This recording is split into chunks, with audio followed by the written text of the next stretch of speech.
So we have officially run into a situation here, and it kind of affects the entire van layout. Alrighty, y'all, we have made some significant progress today. To be honest, I think that this is the coolest thing I've ever built in a van.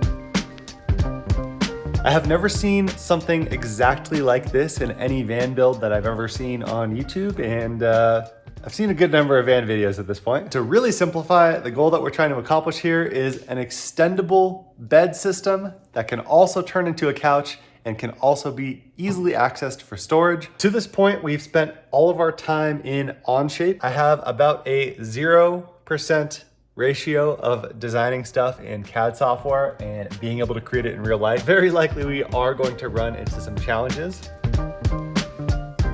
Okay, so I think the first element here that we're gonna try and accomplish is the portion of the bed that slides out into the hallway, but also folds up for the couch. So there's two primary components that are going to be involved with allowing this action to happen.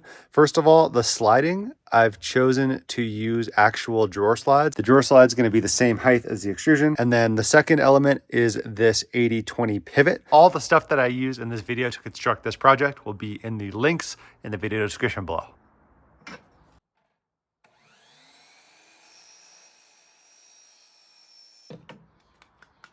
So I'm going to use the 1/4-20 tap bit. Now you can see there are threads. Make sure that it's all lined up. And we can screw it in. What I didn't consider, and I should have considered because I've done this a bunch of times, is that the bolts do not allow the drawer slide to pass. A couple days later, hair's a little bit longer, probably. M4 T-nuts, stainless steel bolts / machine screws, whatever you want to call them. There's a little bit of a rub though. We did some extra grinding around the edges. It looks pretty terrible, but it might work. Less resistance, but it's not perfect.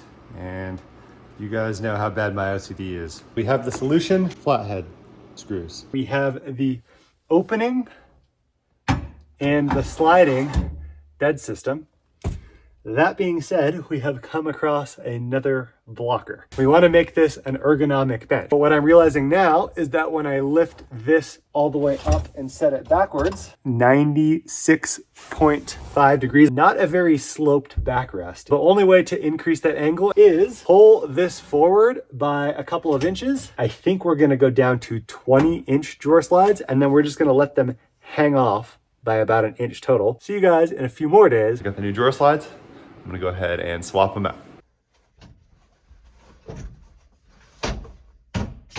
Okay, so we have this part done, I think. A couple of the things that I've learned and have realized at this point, I have had to use a double length extrusion. It was basically like flopping on the backside. And so the double extrusion makes this a lot nicer. The drawer slides are way better than the like 80-20 linear bearings things that I used in my last sliding bed system. In my last bed, I would never be able to slide it open and closed from this corner. I'm pretty happy with this first step here. And let's move on to the next one. So we have officially run into a situation here, and it kind of affects the entire van layout. If I sit kind of straight up how I would if I'm sitting comfortably, yeah, my head collides with the ceiling. Sad. I really wanted to be able to put the electrical system under this bench because I really wanted this to be easily accessible storage for like big backpacks and stuff. But I think what I'm gonna have to do is cut a couple of inches of height off of this bench so that I can sit here comfortably all day while I need to work in the van. Yeah, I'm kind of bummed about this. So although yesterday was spent in frustration and shortening the bed, realizing it was too low, heightening it again, I slept on it last night, came back in the van, and realized I can just go around the wheel well. So now we have our desired height before we put the actual platform on of about 11 inches. We're gonna have about the same height as the factory chairs built into the Econoline. So we could finally progress onto the next portion of the bed system here. So I needed these spacers to put underneath all of the aluminum, and these are printed out of nylon glass fiber. So anybody who has doubts, I'm currently standing with my entire weight jumping up and down on it, This material is insanely strong. This is what it looks like installed. Now we have a nice flat transition all the way across. While I was sleeping last night, my helper here made a swath of spacers. Yet another problem. This beam right here, if I can show you guys up close, see how it's kind of colliding with the little nub piece there? Then when you sit on this, it's not going to be supported, and that's going to cause like either the wood to break or bad stuff to happen. That piece right there with the two weird white thingies is my new 3D printed parts. It just fixes itself. Learning how to 3D print is an absolute game changer for your van build. 3D printer made all of these while we were sleeping last night. All of the plastic 3D printed spacers are in place. We're ready to start cutting a bunch of aluminum. Alrighty, y'all, we have made some significant progress today, and I can go ahead and show you guys real quick. At this point, we have all 4 functions complete. We can lift the backrest up, so we have a nice ergonomic bench. We can lift each of the bench portions up to access the storage underneath. And then, for the holy grail, we can slide the whole thing out and we have a nice big 80-inch long bed for 2 people. I'm very happy with how far we've come on this thing, but we are not done yet.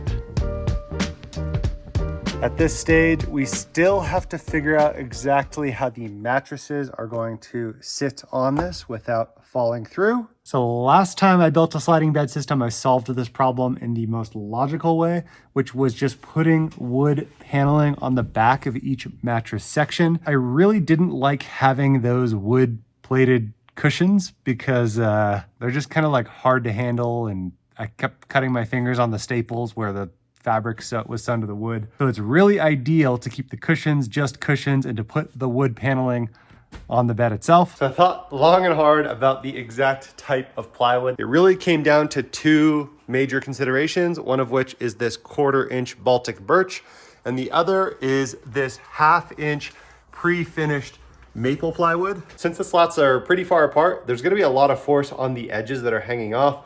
1/4-inch is like, it would probably work, to be honest, but I think 1/2-inch is really gonna keep that a nice flat surface. And then also, to be honest, just this pre-finish just saves so much time and energy. So it's time for me to do a whole bunch of cutting and drilling on some plywood, but for you guys, we can do it in about a 1/2 of a second here. Holy crap, that was a freaking ton of work. I just like put my head down and cranked this out.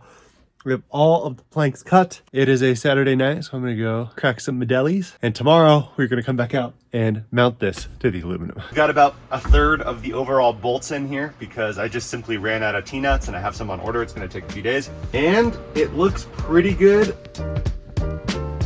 I 3D printed these little mount thingies, and that is what the bed is going to rest on this side. In order to actually support the weight, I have a metal angle bracket here that I could wrench down on, which prevents this thing from sliding up and down the extrusion. Ended up using this foam tape on top of all of the spacers in here to basically prevent the rattling noise and make it quieter while we drive. So another problem I need to solve with the sliding bed system is how to latch it closed in any particular position. What I've ended up using actually kind of surprised me because I've tried these before and I haven't really liked them very much. And they are the super heavy duty magnetic latches. Best thing about magnets is they work both for the up and down direction like this, but they also latch it when you slide it open and closed. So it's been about a month now since I've worked on this thing, but I really wanted to get the cushions completely dialed before I concluded this video. I ended up spending so much money and time getting these things dialed, guys. First attempt, I bought 2 twin mattresses off Wayfair. There were 6-inch memory foam mattresses. I put those in here. Did not work at all. They compressed to a freaking pancake and it was the most uncomfortable thing ever. So I went up to a 10-inch Wayfair mattress. By the way, I did this all in my kitchen and it made a complete mess. Maddie was not very happy with me. And when I put the 10-inch mattress in here, it was way too thick because the backrest stuck out so much. So I ended up going to the old trusty foamorder.com, which is where I get like my super high quality foam that I've used for cushions and stuff in the past. When I cut these things up and sat on them for the first time, I was like, this is the moment of truth I've been waiting for. So overall, this is 4.5 inches of foam. On the very bottom here, I have a 1/2 inch of what's called XPS foam. Then in the very middle here, I have 3.5 inches of soft latex foam. And then on the very top, I have a really thin 1-inch super high quality memory foam. This is what makes it really comfortable while you're sleeping. This gives you a lot of reinforcement while you're sitting. And then this prevents you from feeling any of the wooden ribs. And they're the absolute minimum overall thickness that they can reasonably be for like a super comfortable experience. I also got these custom sheets made for it. I forget exactly what the website was called. I'll put that on the screen right now too. They're really, really nice. I got like this sateen cotton or something like that. They weren't super expensive for custom sheets. And this is what I'm gonna use for a little while until I can save up to afford like the real mattress covers. So at this point, we are completely done, and I'm gonna demo you guys the finished product. So if I move this one over to the top of the countertop, we have the bed in single bed mode. This is, you know, when I'm camping in here by myself, oh, it's so comfortable. It honestly feels so good. Changing the modes in this bed takes 15 seconds. Watch. Slide that thing up there. Tilt that guy backwards. Tilt our bed back. Put the mattress on the bottom. Put that one back on top. And now we have mode 2, the chair mode here. My head, I can feel the top of my hair barely brisking the ceiling here. I can sit comfortably without my head crashing into the ceiling. I also have my little 3D printed spacer thingies here, which I can drop onto the seat, set the seat down, and now I have an even more perfectly ergonomic bench seat. It feels so comfortable. You could spend 8 hours in this chair. To top it off, we have mode number 3. So to do that, I take this, flop it over here. I take this, flop it over here. I put this back down, slide it out, drop it onto the support beams here, and then I can take this mattress, put it back, flop that one down, take this one, stick it in the gap, and we have a massive 2-person bed.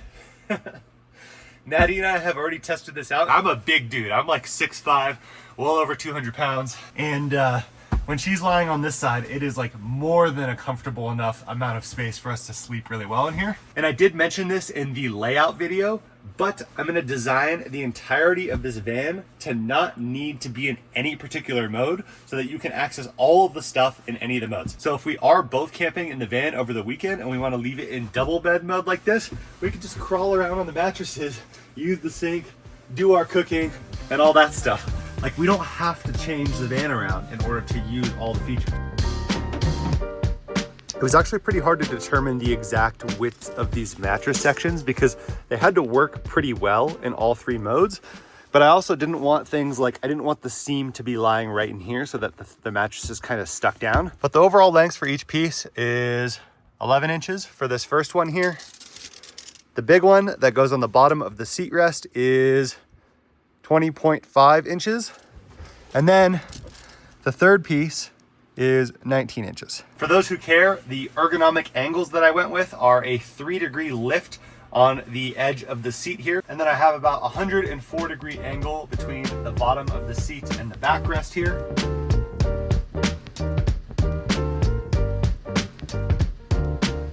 Let's just conservatively call it $600 for the bed frame.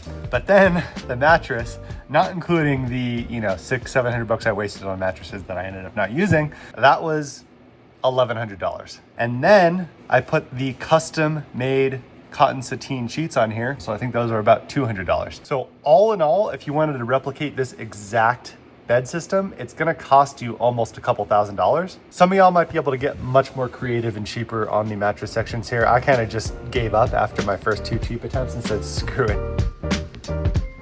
I think this was like one of the longest, most challenging, most expensive projects I've ever done. And to be honest, I think that this is the coolest thing I've ever built in a van. I really hope that this inspires some of you guys to do a similar design and kind of build off the top of this, because I'm sure it could be improved in a variety of different ways.